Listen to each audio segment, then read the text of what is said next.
মোল্লায় কয় সেজদা করা পীরের হারাম। আরে পীরের সেজদা করাই বেটা ইবাদত, আদমকে সেজদা করা ইবাদত, আদম ছাড়া সেজদার কোনো জায়গা নাই। মানুষের মধ্যে এমন মানুষও আছে যারা লাহুয়াল হাদিস ক্রয় করে লিউদিল্লাহ, যেন সে মানুষকে পথভ্রষ্ট করতে পারে আনসাবিলিল্লাহ, আল্লাহর পথ থেকে। ওরা খ্রিস্টান আর আমাদেরকে ওরা বানাইছে আব্দুল কাদের জেনারেলি গাউসুল আজম, এবং তার নামে যত সব কাহিনী, তার জীবনী সম্পর্কে এগুলির কি সত্যতা, কি বাস্তবতা আছে? আব্দুল কাদের জীবনী কি কোনো সাহাবীরা লেখছে, বা তার জীবনীটা কি কোনো কোরআন তো দূরের কথা। কাজে এগুলো কি? এগুলো তো মানুষের রচনা, এবং এমন যুগের রচনা যে যুগ সম্পর্কে তো আল্লাহ রসুল সত্যের সাক্ষী দেন নেই। আল্লাহ রসুল বলছেন যে এই তাবত্তাবিনদের যুগের পরে মিথ্যা আবির্ভূত হবে, মিথ্যা যুগের লোকেরা এই সমস্ত জীবনী লিখেছে, রচনা করেছে। এখন এদের ব্যাপারে আমাদের বলতেও ভয় লাগে যে এদের মধ্যে আসলে ভালো লোক তো ছিলেনই অবশ্য, কিন্তু এই ভালো লোককে কেন্দ্র করে এই লোকগুলি দিয়া তারা মানুষকে শিরকের মধ্যে টেনে নিয়ে যাবে, এটাও তো মানে আমরা বরদাস্ত করবো না, বা আলেমদের বরদাস্ত করা উচিত হবে না। এই আমার কাছে একদল লোক বারবার খোঁজা, হযরত আলীর বংশধর দুনিয়াতে আছে কিনা আমরা খুঁজে তাদের অনুকরণ করবো। আলীর বংশ খুঁজবেন সেটা দূরের কথা, আপনি আপনার 5 পুরুষ আগের, আপনার পঞ্চম পুরুষের আপনার দাদা কে ছিল তার নামটা বলেন না আপনি ঠিক করে, দেখেন কোন লোক বলতে পারে।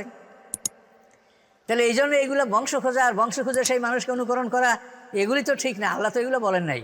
কোনো মানুষকে আপনি অনুসরণ করতে পারেন না, অনুসরণ করতে হবে আসমানি কিতাব। আমরা কুরআনে 20 বার হাদিস শব্দটার উল্লেখ পাই।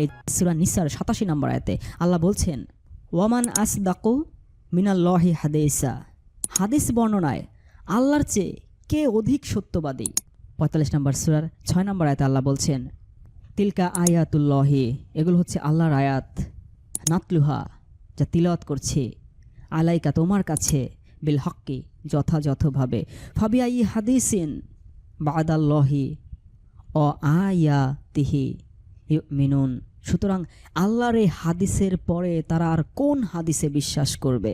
সূরা আরাফের 185 নম্বর আয়াতে আল্লাহ কি বলছেন, ফাবিআই হাদিসিন বাদাহু ইউমিনুন, সুতরাং এরপর তারা আর কোন হাদিসের প্রতি ঈমান আনবে।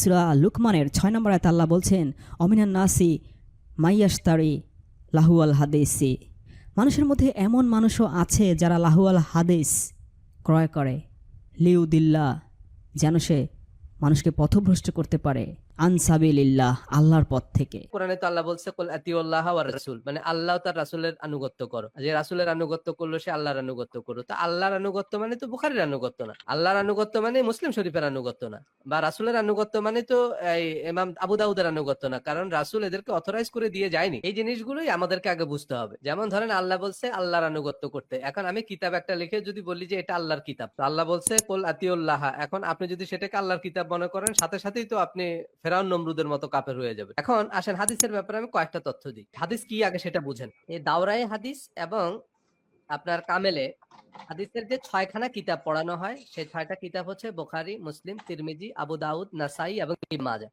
এই 6টা কিতাব, মানে এটা হচ্ছে সুন্নি ইসলামের প্রধান 6টা হাদিস গ্রন্থ।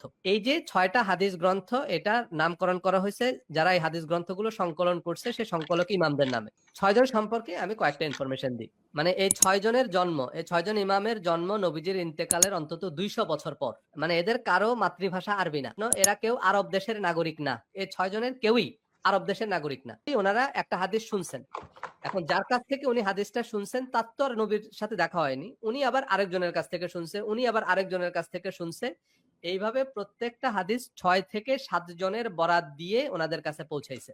ইমাম বুখারী টোটাল যে হাদিস বর্ণনা করছে সেটা উনি মোরলেস 40,000 মানুষের সূত্রে বর্ণনা করছে। নবীজির কাছ থেকে একজন শুনছে, ওনার কাছ থেকে আরেকজন শুনছে, ওনার কাছ থেকে আরেকজন শুনছে, ওনার কাছ থেকে আরেকজন শুনছে। এই পদ্ধতিতে অতীতের কোনো তথ্য, অতীতের কারো কোনো বক্তব্য সত্যায়নের এহেন পদ্ধতি সারা পৃথিবীতে নজিরবিহীন। রাসূল সাল্লাল্লাহু আলাইহি সাল্লাম এসে আমাদেরকে বললেন যে এই যে কোরআনে যে কথাটা আছে এই কথাটা আল্লাহর। তো আমরা ওনার কথা কেন মানলাম? কারণ আল্লাহ ওনাকে ডিপ্লোম্যাটিক পাসপোর্ট দিয়ে দিয়েছে। কোরআনে সূরা আছে সূরা মুহাম্মদ, কোরআনে সূরা আছে সূরা ইব্রাহিম। তার মানে কি এই মানুষগুলোকে আল্লাহ মনোনীত করেছেন এবং আল্লাহ ওনাদেরকে ডিপ্লোম্যাটিক পাসপোর্ট দিয়ে দিয়েছে। এদেরকে আমি রাসূল হিসেবে মনোনীত করছি। এই যে আমরা বলি না হযরত মুহাম্মদ মুস্তাফা সাল্লাল্লাহু আলাইহি সাল্লাম, এই মুস্তাফা মানে কি? মুস্তাফা মানে হচ্ছে মনোনীত, মানে আল্লাহ ওনাকে মনোনীত করছে। ইমাম বুখারীরে মনোনীত করছে কে এই কাজের জন্য? মানে উনি কে? ওনাকে কেউ এটার জন্য মনোনীত করেনি। উনি আল্লাহরও মনোনীত ব্যক্তি না, রাসূলেরও মনোনীত ব্যক্তি না। তো উনি কে? উনি আমার আপনার মতো একজন সাধারণ মানুষ, বা হাদিস যারা সংগ্রহ করছে ওনারা আমার আপনার মতোই একজন সাধারণ মানুষ। ওনারা আল্লাহর মনোনীত কোনো ব্যক্তি না। আল্লাহর মনোনীত ব্যক্তি হলে দেখেন রাসূল সাল্লাল্লাহু আলাইহি সাল্লামকে আল্লাহ মনোনীত করছে, কিন্তু মক্কায় সে সময় ওনার থেকে আরো অনেক শিক্ষিত, আরো অনেক ধনী, আরো অনেক সম্ভ্রান্ত, আরো অনেক শক্তিশালী মানুষ ছিল। কিন্তু তাদেরও দাবি ছিল যে, তো আল্লাহ নবী হিসেবে মনোনীত করলে তোমাকে কেন করবে? ভাই তোমাকে কেন করবে সেটার উত্তর নাই। আল্লাহ ওনাকে মনোনীত করছে, আমরা ওনাকে নবী হিসেবে মেনে নিছি। কিন্তু আবু জাহাল, আবু লাহাবরা ওনার চেয়ে, ও সে সময় আবু সুফিয়ানরা ওনার চেয়ে অনেক প্রভাবশালী ছিলেন, অনেক আ মানে প্রতিষ্ঠিত ছিল সমাজে।